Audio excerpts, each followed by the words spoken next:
لا إله إلا هو الحي القيوم وأتوب إليك برحمتك يا أرحم الراحمين. اللهم إنك أنت تحب العفو فاعف عنا يا كريم يا رحيم يا الله يا الله لك الحمد يا رب يا رب سيدنا سيدنا كريم பாவங்கள் மன்னிப்பாராய் யா அல்லாஹ் பெற்றோர்கள் உற்றார்கள் உஸ்தாதுமார்கள் மாணவர்கள் எங்களுக்கு துஆ செய்ய வேண்டிக்கொண்டவர்கள்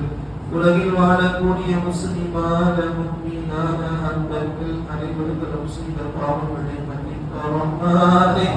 யா அல்லாஹ் முன்னோர்களின் குடும்பத்தை சார்ந்தவர்கள் எங்களை யாராவது தாய்த்தவர்கள் மௌத்தாகி விட்டார்களோ அத்துறை கபராருடைய பாவங்களை மன்னிப்பாராய்